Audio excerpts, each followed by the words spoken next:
Hello student, আজ আমরা group chapter কতগুলি সমস্যা নিয়ে আলোচনা করব। First question, the following table define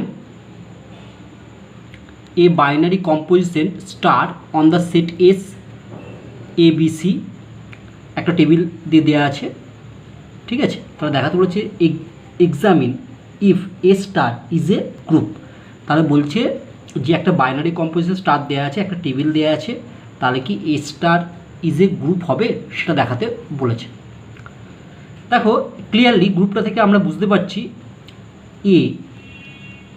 এর সাথে এ গুণ করলে এ হয়, এর সাথে বি গুণ করলে বি হয়, এর সাথে সি স্টার করলে সি হয়। মানে এখানে a star a star B a star c equal to c. তার মানে এ হচ্ছে আইডেন্টিটি এলিমেন্ট, তাই তো। তাহলে above table it is clear that E equal to A is an identity element, but কিন্তু দেখো বি এলিমেন্টের ইনভার্স, দেখো বি এলিমেন্টের আইডেন্টি এলিমেন্ট কি? আইডেন্টি এলিমেন্ট এ, তাহলে বি এর ইনভার্স হচ্ছে বি। আবার যদি আমি এই বিটা নিই, তাহলে এই বি এর ইনভার্স কত হবে? এই বি এর ইনভার্স আমি যদি এটা নিই তাহলে বি হবে, কিন্তু এই বি এর ইনভার্স যদি এটা নিই তাহলে কী হবে? সি হবে। তাহলে দেখতে হচ্ছে বি এর দুটো ইনভার্স পেলাম, একটা বি একটা C. But B has two inverse, B and C. কিন্তু আমরা জানি যে গ্রুপের কোনো একটা এলিমেন্টের ইনভার্স একটাই হয়, দুটো কখনো হতে পারে না। তাহলে এই টেবিল অনুযায়ী বি এর ইনভার্স দুটো, একটা বি একটা C. Hence a star is not a group. Next question, complete the following composition table for the set S A B C show that a star may be a group. বলছে এই টেবিলটাকে পূর্ণ করতে, যাতে করে এ স্টারটা একটা group হতে পারে। দেখো এটা দেওয়া আছে, এখানে এবিসি, এখানে এবিসি, আর এই এলিমেন্ট এর সাথে এ গুণ করলে এ হয়, সাথে B a star B a star C. আবার এটার সাথে করলে এ star a star B a star C. তাহলে এখান থেকে আমি কি বুঝতে পারছি? এ হচ্ছে identity element. The above table it is clear that E equal two A be an identity element. তাহলে কম্পোজিশন টেবিলটা আমরা পূর্ণ করে এটা দেওয়া ছিল। তাহলে এইখানে দেখো এইখানটায় এলিমেন্টটা হয় সি বসবে, না হলে এ বসবে। দেখো এখানে যদি আমি সি না বসাই, তাহলে এখানে যদি আমি এ বসাই তাহলে এখানটা সি বসতো।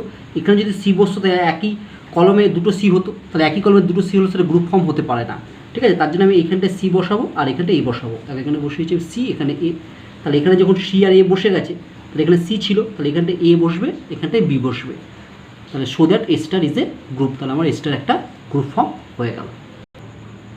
নেক্সট আমরা যেটা আলোচনা করব, অর্ডার অফ অ্যান এলিমেন্ট। মানে গ্রুপের কোনো একটা এলিমেন্টের অর্ডার বলতে কী বোঝো? Let G star B a group and a belongs to G, then the order of a is the least positive integer n such that a to the power n equal to e for multiplication operation, or NA মানে n into a equal to e for additive operation. Also it is denoted by O the ব্র্যাকেটের মধ্যে, মানে order of a equal to n, কারণ এই গ্রুপটার order আমি ধরে নিচ্ছি n, order of a equal to n. E is an identity element. তাহলে যদি জি স্টার একটা গ্রুপ হয় এবং এ যদি গ্রুপের মধ্যে একটা এলিমেন্ট হয় এবং ওর অর্ডারটা যদি n হয়, তাহলে গুণের ক্ষেত্রে তখন a to the power n equal to e হবে। আর যদি যোগের ক্ষেত্রে হবে n a equal to e. এনটা কিন্তু লিস্ট পজিটিভ ইন্টিজার, মানে সবচেয়ে ছোট সংখ্যা। একটা note, if order of a equal to p, তাহলে a to the power p equal to e, ঠিক আছে। পি ইজ দ্য সবচেয়ে হচ্ছে লিস্ট পজিটিভ ইন্টিজার। এটা কার ক্ষেত্রে হবে? গুণের ক্ষেত্রে হবে, multiplication. Again order of a equal to q, তাহলে এটা q into a equal to e. Q is least positive integer. এটা কার ক্ষেত্রে হবে? ফর অ্যাডিশনের ক্ষেত্রে হবে। তার মানে মাল্টিপ্লিকেশন মানে গুণের ক্ষেত্রে যদি গ্রুপটা থাকে, মানে অপারেশনটা গুণ হয়, তাহলে তার পাওয়ারে বসবে। আর অপারেশনটা যদি হচ্ছে অ্যাডিশন হয়, তাহলে সেটা আগে বসবে। এটা যেন মনে রাখে। Next, S dot be a group and S equal to 1 omega omega square. The find order of each element in S. তাহলে এস একটা গ্রুপ বলেছে, এসের মধ্যে এলিমেন্টগুলো হচ্ছে 1 ওমেগা ওমেগা স্কোয়ার। তাহলে তোমার এই প্রত্যেকটা এলিমেন্টে অর্ডার বার করতে বলেছে। অর্ডার অফ 1 ইকুয়াল টু 1, ঠিক আছে। 1টা হচ্ছে, দেখো এই গ্রুপটা আইডেন্টি এলিমেন্ট, সবসময় জেনে রাখবে যে আইডেন্টি এলিমেন্টের অর্ডারে 1 হয়। অর্ডার অফ ওমেগা, দেখো আমি যদি ওমেগা লিখি, তাহলে আমাকে আইডেন্টিটি এলিমেন্ট আনতে হবে, তাই তো? তাহলে এই গ্রুপটার হচ্ছে ই হচ্ছে 1 হচ্ছে আইডেন্টিটি এলিমেন্ট। তাহলে ওমেগার মাথায় 1 বসালে মানে ওমেগার 2 বসালে ওমেগা, কিন্তু ওমেগার মাথায় যদি 3 বসাই তাহলে ওমেগা এটা 1 মানে আইডেন্টিটি ফিরে এলো। তাহলে ওমেগার অর্ডার কত? ওমেগার অর্ডার 3। কিন্তু তুমি দেখো ওমেগা টু দি পাওয়ার 6 মানে ওমেগা কিউ তার স্কোয়ার, বা ওমেগা মানে 1 মানে 1 তার স্কোয়ার মানে 1 হবে। তাহলে কিন্তু ওমেগার অর্ডার 6 হলো না কেন? কারণ 3 আর 6 মধ্যে 3 হচ্ছে সবচেয়ে ছোটো, যেটা ছোটো সংখ্যা হবে সেটাই নিতে হবে অর্ডারের ক্ষেত্রে। এবার দেখো ওমেগা স্কোয়ারের মাথায় তুমি সবচেয়ে ছোটো সংখ্যা যদি 1 বসাও তাহলে ওমেগা স্কোয়ার 2 বসালে omega to the power 4, omega to the power 4 মানে ওমেগা, কিন্তু যদি 3 বসাও omega to the power 6, omega to the power 6 মানেই আমি আগে দেখলাম ওটা 1। তাহলে ওমেগা স্কোয়ারের অর্ডার হচ্ছে 3। Next problem, Z6 plus is a group, then find the order of each element in Z6। তাহলে Z6 এর এলিমেন্টগুলো হলো 0 1 2 3 4 5। তাহলে এদের মধ্যে আইডেন্টিটি এলিমেন্ট কে বলো তো? আইডেন্টিটি হলো 0। তাহলে অর্ডার অফ 0, আইডেন্টিটি এলিমেন্টের অর্ডার আমি জানি 1 হয়। এবার দেখো আমি যদি 1-এর অর্ডার বার করতে চাই তাহলে 1-এর অর্ডার মানে আগে 6 দিয়ে গুণ করলাম, তাহলে 6কে 6, কিন্তু Z6 6 এসছে বলে তাকে 6 দিয়ে ভাগ করতে হবে, 6 দিয়ে ভাগ করলে ভাগশেষ থাকবে 0, তাই তো? তাহলে আইডেন্টিটি এলিমেন্ট চলে এলো, এটা হচ্ছে 0। তাহলে অর্ডার অফ 1-এর হচ্ছে 6। অর্ডার অফ 2 বলো, দেখো 2 তার আগে যে 3 দিয়ে গুণ করি 3 দুগুণে 6, কিন্তু 6 মানে অ্যাকচুয়ালি 6 দিয়ে ভাগ করলে ভাগফল কত থাকে? 0। তাহলে অর্ডার অফ 2 হচ্ছে 3। ঠিক একইভাবে অর্ডার অফ 3 2, অর্ডার অফ 4 হবে 3, অর্ডার অফ 5 হবে 6। Note, the order of the identity element in a group is 1। ঠিক আছে, মানে কোনো গ্রুপের আইডেন্টিটি এলিমেন্টের অর্ডার সবসময় 1 হবে। Next, clean four group. পরীক্ষায় খুব আসেই এই প্রশ্নটা যে ক্লিন ফোর গ্রুপের ডেফিনেশনটা লেখো বা বলতে কী বোঝো। দেখো late S E A B C, তাহলে 4টে এলিমেন্ট আমি এসের মধ্যে আছে। ক্লিন ফোর গ্রুপে সবসময় 4টে এলিমেন্ট হয়।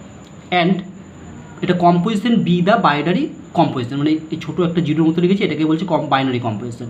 ডিফাইন অন এস বাই, তাহলে কেমন করে কম্পোজিশন ডিফাইন করছি দেখো, e compose a compose e equal to e compose b equal to b compose e equal to b, e compose c equal to c compose e equal to c. তার মানে ই হচ্ছে গ্রুপটার কি element হয়ে গেল? Identity element হয়ে গেল।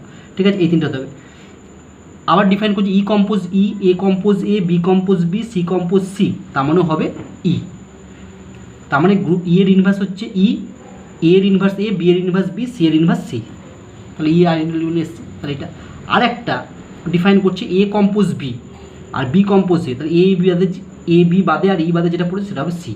তাহলে এ compose c, c compose এ, তাহলে এ আর সি বাদে থাকলো এ সি, আর ই বাদে থাকলো বি, আর b compose c, c compose b মানে এ। এই ডিফাইনটা যদি এইরকম হয়ে থাকে, ঠিক আছে, তাহলেই আমরা একে বলবো ক্লিন ফোর গ্রুপ। যদি আমরা একটা টেবিলের কম্পোজিশন টেবিলের আকারে লিখি তাহলে এইরকম হবে টেবিলটা আমার, কম্পোজিশন টেবিলটা। ঠিক আছে, কম্পোজিশন টেবিলটা আমার এটা হবে। ঠিক আছে, তাহলে যদি so S composition is an abelian group of order 4, তাহলে এই গ্রুপটার অর্ডার, গ্রুপের অর্ডার কিন্তু 4, গ্রুপের এলিমেন্টের অর্ডার নয়। কেন গ্রুপের অর্ডার কী করে বুঝি? 4। তাহলে গ্রুপের অর্ডার বলতে বোঝায় গ্রুপের মধ্যে যটা এলিমেন্ট আছে সেটাই তার অর্ডার। ঠিক আছে, তার জন্যে আমরা লিখলাম অর্ডারটা 4। It is called Klein four group and it is denoted by V, এটাকে বড় হাতের ভি দ্বারা ডিনোট করা হয়। নোট, ইন ভি মানে ক্লিন ফোর গ্রুপটার ক্ষেত্রে অর্ডার অফ ইটা আইডেন্টি 1, আর বাকি যে এলিমেন্ট এ বি সি প্রত্যেকের অর্ডার হবে 2। তাহলে মনে রাখবে ক্লিন ফোর গ্রুপের প্রত্যেকটি এলিমেন্টের অর্ডার হচ্ছে 2, আর গ্রুপের মধ্যে যদি 4টে এলিমেন্ট আছে তাই গ্রুপের অর্ডার হবে 4। ঠিক আছে, আশা করি বুঝতে পেরেছো।